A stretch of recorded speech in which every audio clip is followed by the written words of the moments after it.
Yes people, what is good? I am BA back once again, and this week I'm doing something a little different and giving all my Wireheads a little bit of bonus Wire content before we say goodbye to the series. So in this video I want to talk about some of my favourite characters throughout the Wire show. It was a giant show with a huge cast of characters, so it's hard for me to pick favourites. There'll always be ones that you guys liked that I'll be missing out, but I just need to talk about some of my favourite characters we encountered throughout this show. Now I don't make lists, it's really hard for me to rank a first over a second etc, so I'm just gonna riff through the characters that I really enjoyed watching throughout this series. It's also incredibly hard to leave anyone out because the majority of these characters are so well written, so I'm gonna try and go through it as my memory serves me season to season. Obviously, let's start at the top.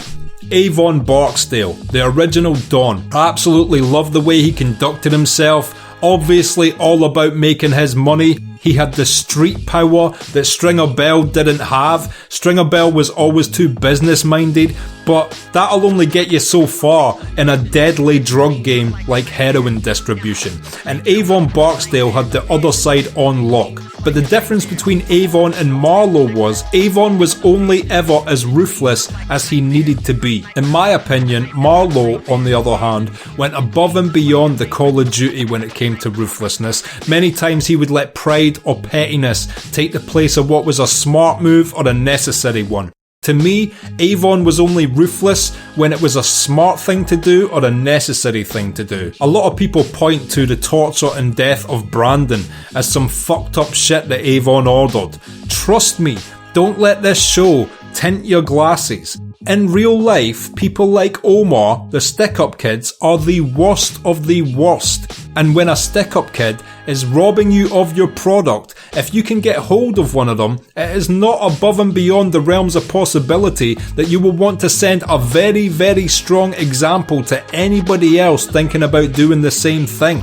So while on the surface, and from the side of the story The Wire paints it from, it was completely brutal what they did to Brandon, from Avon Barksdale's point of view, that shit was necessary to stop that shit ever happening to him again. Again, I need to stress this, in real life the Omars are the lowest of the low. The worst. This show paints him as a bit of a Robin Hood.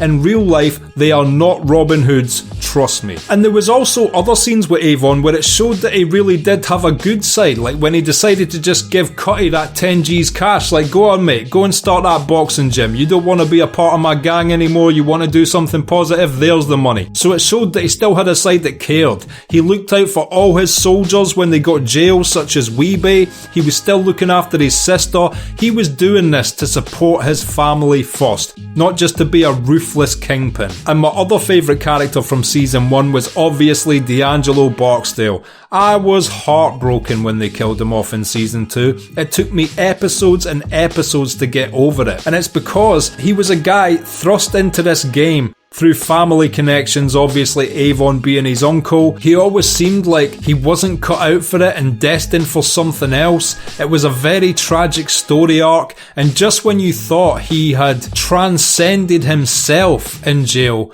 he was killed. But he was always to me the protagonist on the criminal side of things, and we followed his ups and downs and all of that shit right till his final scene, and I just absolutely loved D'Angelo as a character. In season 2, I have two favourite characters, and one of them might be my favourite of the entire show, but obviously Frank Zabatka. What a great boss, what a great uncle.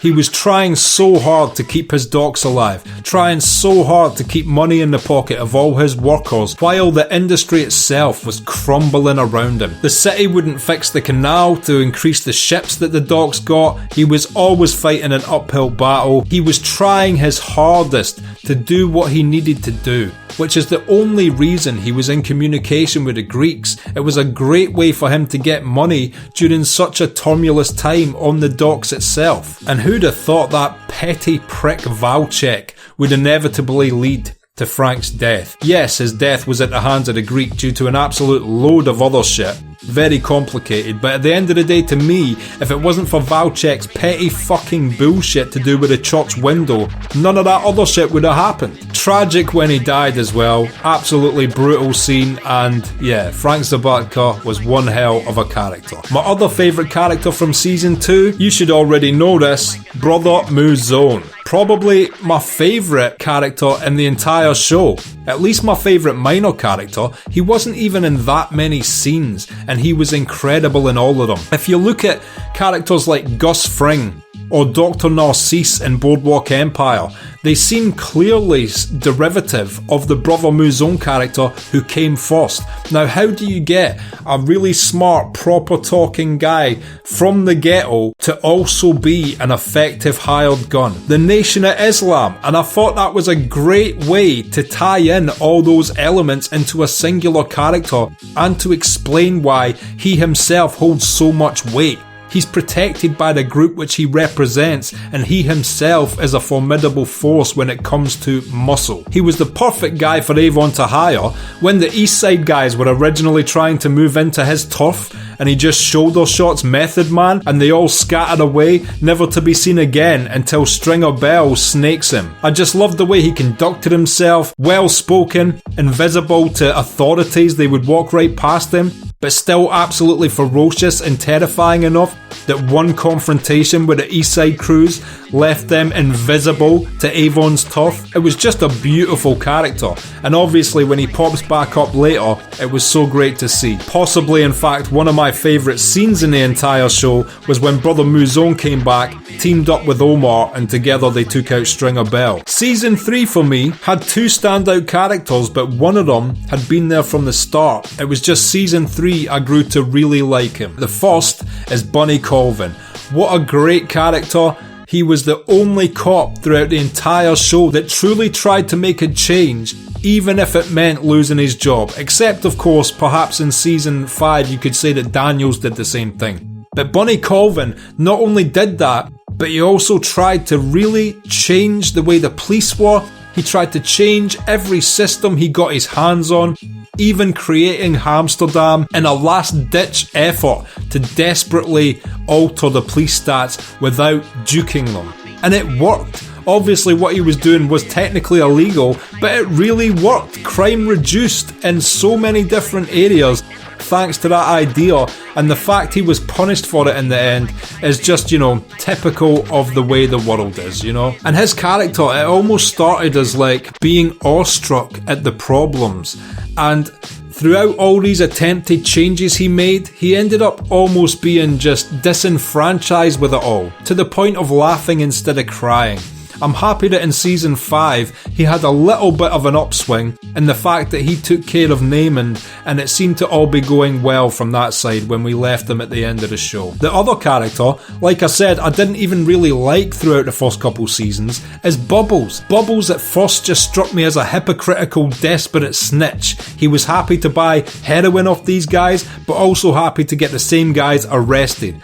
To me, that always made him a really big hypocrite. I don't like informants for that reason, but by Season 3 he was doing way less informing and trying to be his own man. He was trying to be industrious, selling his t-shirts and shit like that, and I just really grew to love Bubbles from Season 3 onwards, and it was so great that he ended his character arc clean of heroin as well. And Season 4 came around, and that's when I really started to love Prez Belusky. What a shift in character he had, from being the move shitbird, pistol whip blinder in Season 1 to being such a great influence on a bunch of impressionable kids by Season 4. Even in Season 3, I guess, Prez Belusky was winning me over with his code cracking and shit like that. But Season 4 is where, to me, he truly started to make a difference to the kids in the community, and he truly wanted what was best for them all, and he had trouble finding his feet at first working as a teacher, but by the end, he did such a great job of it. And it's hard to separate the four kids we were introduced to, really. I loved all those characters. Wilde does such a ballsy but good job of trying to clean slate every new season and introduce almost a whole new set of characters and still makes it work. That is one of the underrated things this show did so well, which is so difficult to do. Generally when a new season starts, new characters always come into a show, but to make them the focal point is the thing that makes The Wire so ballsy. And Michael, Randy, Duquan and Namond were all greatly written characters, and I loved watching their story progress throughout season 4. Obviously, the least likeable at the time is Namond. Duquan was probably the most likeable at the time due to his vulnerability and truly nice nature, but that's not to say that they all weren't greatly written characters. And also, I forgot to mention, one of my other favourite characters is Cutty. He was so good and he kind of just got phased out of the show, but fuck, I loved Cutty's character. From leaving prison to getting sort of involved back in that life to realising it wasn't for him anymore, to starting the boxing gym and again turning into a positive influence on his community, the Cutty character was just brilliant. And by season 5, we have to mention him at some point, Omar started to go head to head with Marlo in one last hoorah after what they did to Butchie, who is another one of my favourite characters. And it was great to see that transpire throughout season 5. Obviously it ended tragically, but Omar was a brilliantly written character. That's why it's so hard to do this, by the way, because 90% of the Wire characters are brilliantly written. I've gone through this whole video without really mentioning Stringer Bell, Marlo, Butchie, McNulty for fuck's sake, Bunk. And Bunk is one of my favourite characters, but shit, it is so hard to compress all these thoughts into a singular video. I'm sure you understand my pain. And I didn't want to make notes, I just wanted to sort of riff as to what I felt at the time I was watching it. Anyway, these were just some of my thoughts on some of my favourite characters throughout watching the Wire series. I hope you've enjoyed these. Feel free to add your favourite characters in the comments down below. And yeah, if you've liked this video, click like. Subscribe to the channel to see more videos like this, ring the bell to be notified as to when they drop. If there's anything you want to talk about, drop it down below as well, and share this around to anybody you think might appreciate it or want to discuss The Wire along with us. My Patreon link is down in the description. If you become a patron, you get access to my blog, you get access to these reactions I put on YouTube a month and a half in advance, and you also get access to full-length versions of everything I react to on YouTube. So consider becoming a patron, it helps me and my channel out so much. And until next time, I have been BA, peace.